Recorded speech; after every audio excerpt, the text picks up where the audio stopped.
The Morton House is a low-income apartment building that gets money from the federal government. Residents and former employees say it's riddled with problems, from bed bugs to bad pipes. But it passes inspections each year with flying colors. We wanted to know why. Fox 17's Carl Apple joins us now with a closer look at what he found. Carl. Yeah, Michelle, last month I took you inside the Morton House in Grand Rapids, where residents were complaining of bug infestations, leaky ceilings, and black mold. After the story, I received more than a dozen phone calls from people connected to the building.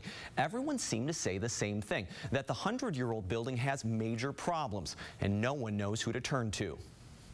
In the middle of downtown Grand Rapids, money and influence is the Morton House, a federally subsidized apartment building. There are 224 units, which are all Section 8. Many of the residents have nowhere else to go. Most pay under $100 a month in rent.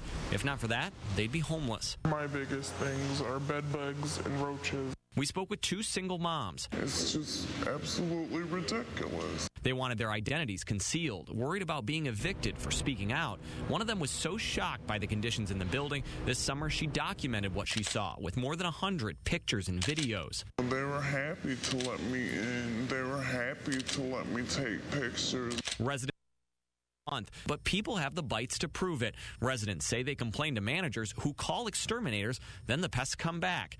But bugs aren't the only issues. There are also reports of hidden black mold and pipes that leak right through the roof.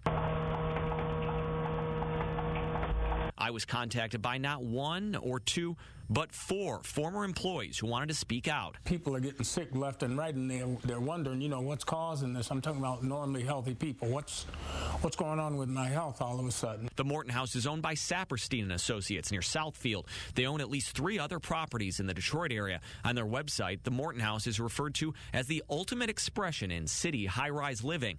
The property supervisor said they respond to the bug complaints with immediate action. We have a full-service exterminating contractor who comes in, and we have a routine service as well as a preventative maintenance program. But what about the disrepair? 100-year-old pipes that have created moisture and mold all over the place. Well, I was always told when I was first started there, everything stays in-house.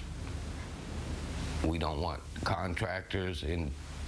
We don't want nobody seeing what's going on. These employees, a maintenance man, a custodian, painter, even the former general manager, say the place is a patchwork of problems. Everything is quick fix. Boo-boo, fix it, and move on. And you can't, not in an old building like that. The property supervisor points the finger at the tenants. They say they'll fix whatever needs to be done, as long as people report it. It is the responsibility of the residents to make sure that they provide us with prompt and efficient notice in regards to any repairs, and we have no problem with our response time and completing whatever they need to have done. Full disclosure now, Jennifer Henney worked at the Morton House for 9 years. She said she was fired a year ago after a HUD inspection turned up some major disrepair in one of the units. And one of the tenants we interviewed has since been cited by the city for cleanliness. Now, that building gets more than $1 million a year in federal funding. Now, to get that money, they have to pass inspections. Okay. Coming up at 10, we'll take a look at the process, including why employees say they pass every year. Well, you know, it's interesting how at the end of the piece she said, we'll fix these problems if the people who live there tell us about it. And at the beginning of your piece, you said they didn't want to go on camera because they're afraid to speak out against it. Yes, not only that, you have some tenants there who have mental and physical disabilities. Many are elderly. Many maybe are scared, don't know how to report it. That you got to factor that in too. But kids in the building too. Absolutely, yeah, families. Too. More tonight 10. Thank you, Carl.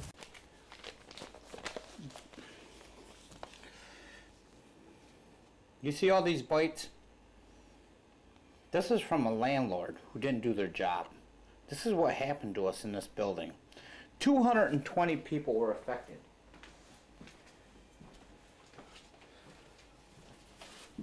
How about the babies in their cribs? Mauled upon, chewed on. The babies were taken to the office.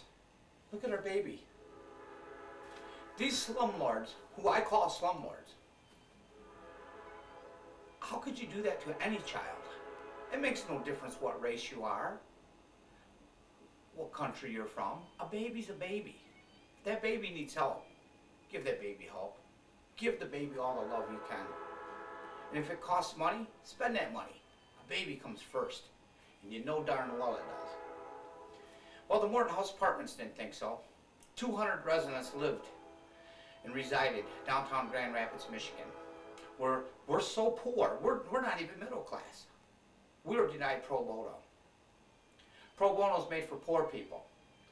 Owens at Legal Aid said nobody from the Morton House will get pro bono. Carl Apple from Channel 17 said that's discrimination. I didn't bring my camera, so I couldn't prove it and show it on TV to you guys. Well, Carl Apple left Channel 17. Then when I reported to Channel 17 what was going on, I found the summary.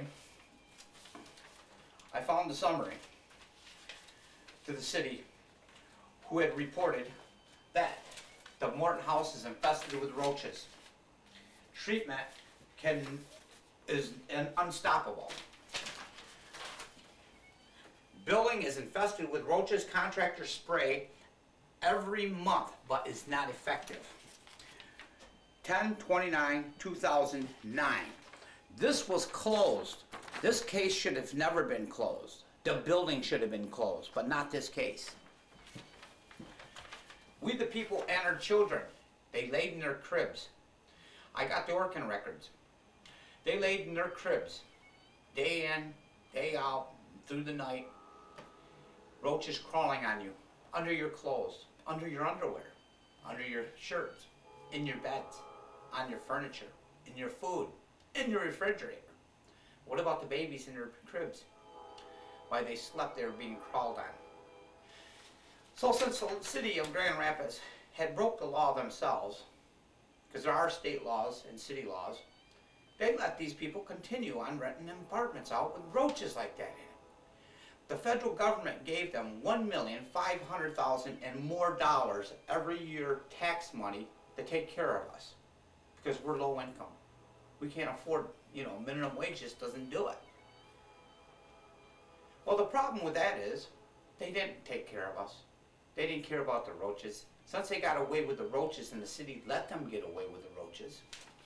This is the lady who wrote this form. Oh my goodness. Liana Smith is the lady. They took her off the case and put Todd Julian in there. The supervisor did. Yeah, and then they passed them every year after that. When you weren't supposed to pass them at all. That's the vermin law.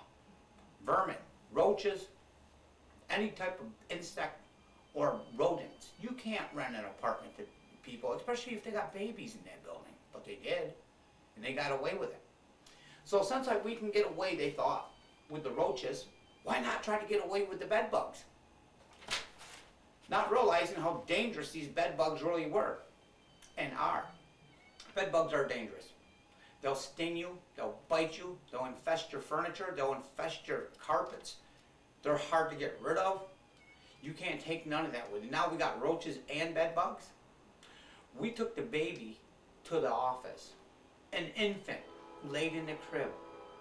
This baby, you can hear the babies outside. I went outside to sleep. I couldn't sleep inside no more. You could hear the babies, all the babies through that whole building, how horror it was. Yeah, screaming. These screams, these cry outs were not because the diaper was dirty and they needed their diaper changed, or that they were hungry, that they needed to be fed. These screams were for help. That never came for these infants or babies. They never even came for us. My father, who passed away, before he passed away, he left me a beautiful bed. Come on. It should have never been infested with bedbugs, or even roaches for that matter. But they did. And if I would have taken that with me, when I left that building, I would have spreaded this virus. Anybody that had taken anything with them had spreaded this virus. I even got statements. I got statements from security guards. We made reports. There's a bedbug mattress in front of 2 elevator doors, and it needs to be taken care of right away. She makes it to the office, the reports does. Then they read it and give it to their staff. Then after our secretary, who we called also, goes straight to corporate office, straight to the owners. But they were too greedy. They didn't want to spend the money. So that mattress sat there. Millions of bedbugs came off that mattress, connected to their feet, from floor to floor, to apartment, destroying everything we owned. So what do? We go to legal aid, legal assistance. bars associates. Legal aid told me straight out, we ain't giving anybody from the Morton House pro bono. That's discrimination. We had been discriminated. Why? Is it because we're poor? Pro bono is made for poor people, not rich people. Because we don't have money. It's all right if they destroy your furniture, your belongings. It's all right for them to hurt your children and get away with it. I'm the only one out of 220-something people still fighting this case after 3 years. Am I still losing? Why? Because Grand Rapids knew that they were in fault. Even the judges dismissed this case. Many a times now I'm in the Supreme Court of Lansing, and I need all the support I can get from all you mothers, all you fathers, you brothers, you sisters, you grandparents, you grandmothers, your aunts, you uncles, and even those who do care about children like I do. This poor little baby, you should have seen him. It was horrible. And these people still didn't give him no help. They didn't give me no help. Nobody got help. But yet these people are skating away. If these people don't get prosecuted like they're supposed to by law, because they broke the law, as well as our city of Grand Rapids did, whoever the supervisor is of Todd Julian's and Lyanna Smith, it tells you right here, building is infested with roaches, contractor sprays every month, but is not effective. The FOIA summary, the H09-3277 summary. These are city reports. By law, they were supposed to shut that building down then, but they didn't. So the city themselves had broke this law.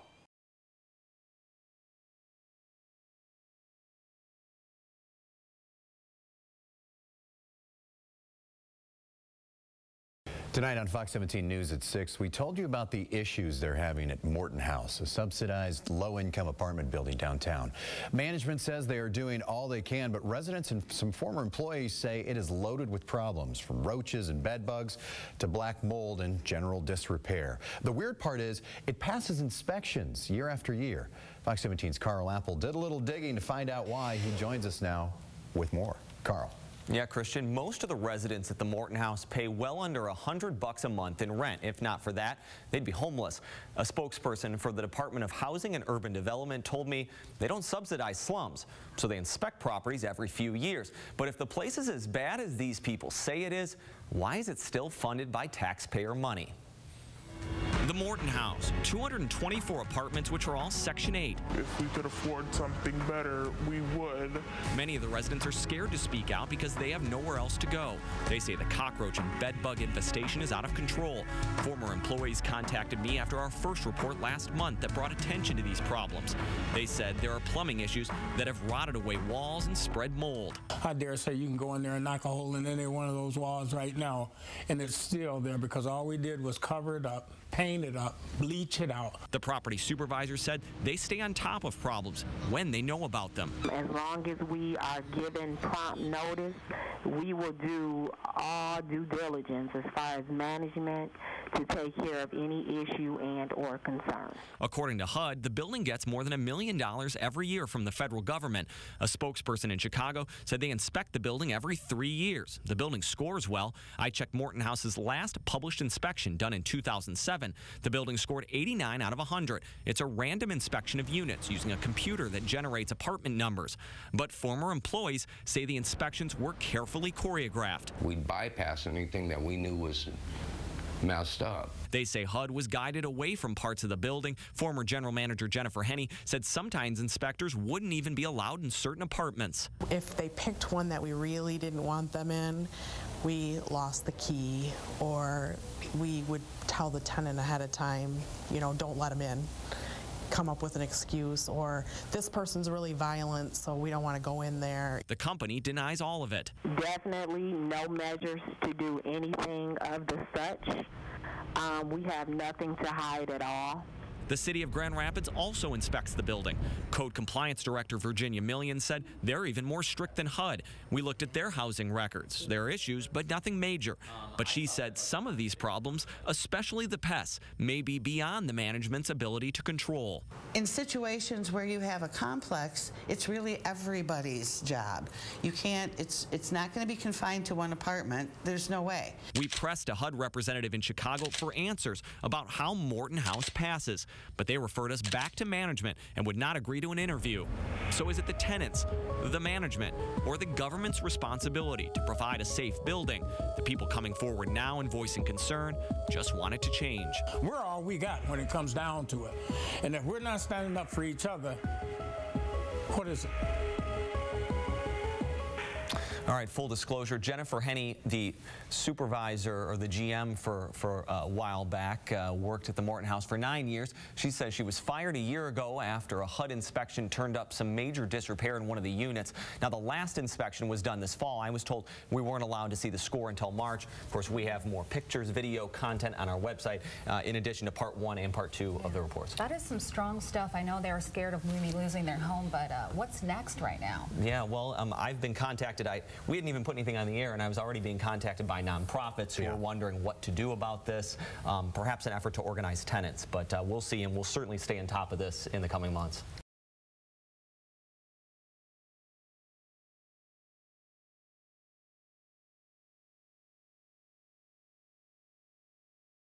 That child grows up. It counts what environment this child grows up in and how you teach this child right from wrong. These babies need your help. They need justice for what happened in their cribs at the Morton House Apartments, downtown Grand Rapids, Michigan. I even went to the mayor. He couldn't do nothing about it, he said. I even went to Channel 8, Henry Aaron. Wouldn't touch this case. But if somebody gets robbed for their money for a roof job or a construction that hasn't gotten done or a tree service that hadn't gotten done, they jumped on that case. Well, why not the babies? Why didn't you help with the babies? Well, yes. This is where our $1.5 million went federal government taxes, your taxes went, to take care of these babies and take care of these families as well. They didn't do it. They covered up the mold. On Channel 17, there's a disc saying with all the employees in it telling the truth what they did for that employer. They lied, they cheated, they told them they hid a key, that even though they lost the key, but even though they didn't lose the key. But like I said, please get your ink pens out and take this address down. Michigan Supreme Court, 925 West Ottawa Street, Lansing, Michigan. The zip code 48915. My case number 149953. 149953 is the case number. I never went to school to be a lawyer. But you know what? I'll be a lawyer for any child. Any child. I'm not doing the greatest, but you know what? I'm trying. It's 3 years later. I still didn't give up. And it hurts to see anybody hurt a child and get away with this crime. These babies were so bit up, mauled up. These things were like hornets, bumblebees. It's like being in a closet and a bee nest being thrown in it with you. This is what happened to us at the Morton House Apartments. We need help. I got help first, 28 days later. You know why I got help first? These bedbugs got inside their diapers and bit their naughty areas. It bit mine. I ended up in the hospital so swelled up I couldn't walk. That's why I got help first. But the baby was on a waiting list first. I just don't understand that. Them babies come first. When they reported this and they showed that baby, that little baby's body to the office, they should have took action the same day, if not the next. Not a month later, not 3 months later, but they did. But then, by then it was too late. All the blood that these bed bugs had sucked out of these children and our bodies, they overpopulated so severely and so bad. Justice for all. Is there justice for all? This is so immoral. This ain't moral. This ain't even insane. This is insane for what they did. And yes, we deserve justice. We deserve a trial. She deserves to be punished for her sinful greed and ways hurting children. One nation under God, is it? Will the Supreme Court really see our cry out for help? Will they give us jury trial? Again, please, get an envelope. Write this down. Send, even with the case number on it, send it to the Supreme Court. We do deserve pro bono. And I am not, like I said, I had to take this case because they wouldn't give us pro bono. We're not going to let this lady walk. We're not going to let her walk. If she hurt your child, would you want her to walk? Neither do I. Again, the address, Michigan Supreme Court, 925 West Ottawa Street, Lansing, Michigan. Zip code 48915, case number 149953. Please send those letters now. Don't wait. Time is going by too fast. It's been 3 years now. This is our last chance. Please help us get to the Supreme Court. Make her pay for hurting these babies and not caring for these children, especially when it was her job and her duties and her responsibility. They failed to take care of their irresponsible decisions hurt us, endangered our lives, and even scarred us for life. You've seen what happened to my body. You've seen that picture. Don't let it happen to your child. If I can help your child, I'd do that too. Be that child's superhero. Don't let them get away with this crime. I beg you, and thank you very much.